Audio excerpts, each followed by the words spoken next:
But productivity carries a very important value here. We shouldn't be going for putting on farming or bringing into farming activities all the hectareage that is available and can be farmed. We can avoid that, because if we go that way, we damage the environment further. It will instigate more floods, more droughts. We know that on that side.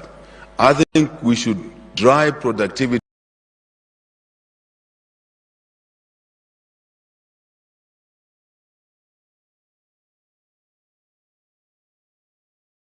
to levels where the hectares under cultivation doesn't necessarily have to expand by bringing down trees, but by utilizing with a higher productivity the hectares that we already have under cultivation. I think that's important, so that we manage the two evils, food insecurity, but also reducing climate damage, so to say.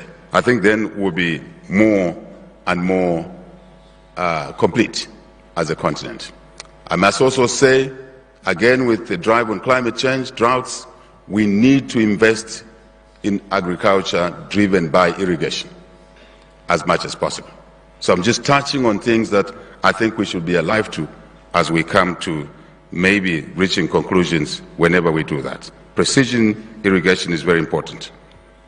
If I may say, going forward, we who run public affairs, together with the private sector, who bring to the table the challenges, the farmers that produce, who bring the challenges that they face imposed by the legal and regulatory framework and policy framework, we have to address those issues so that investments in fertilizer production, investment in actual primary agriculture, investments in processing, agro-processing, value addition, storage, transportation, logistics, roads, railways, are all brought under control, but the environment in our countries must improve. The operating environment must improve. Legislation, legal impediments must also be isolated clearly within national boundaries and beyond national boundaries. I would like to make that argument in this summit as well. I think it will be helpful that we took into account those issues. I guess my colleagues have also mentioned the importance of soil mapping, digitization. President Mnangagwa has touched on that.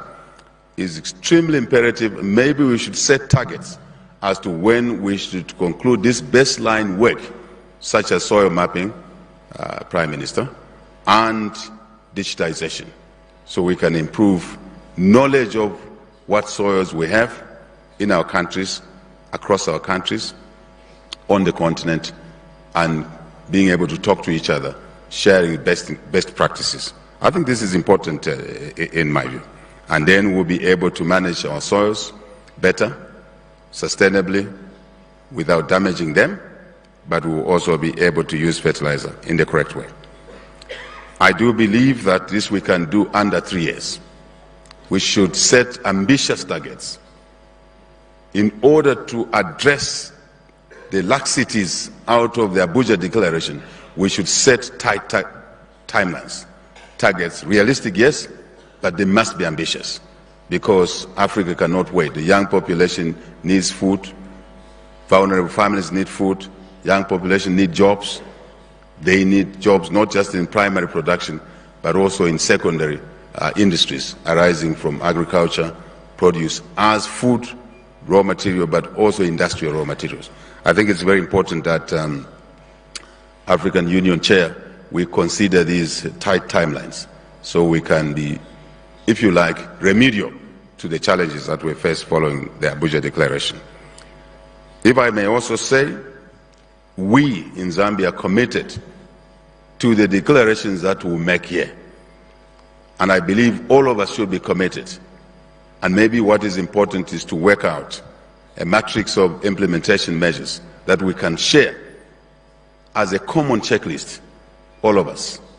Of course, country-specific, but also Africa-specific in a way, broader than our own national boundaries. I think that's what will bring us together even more on the different aspects. Thank you for your attention. Merci beaucoup. Asante sana. Thank you, Your Excellency, for those remarks. Next,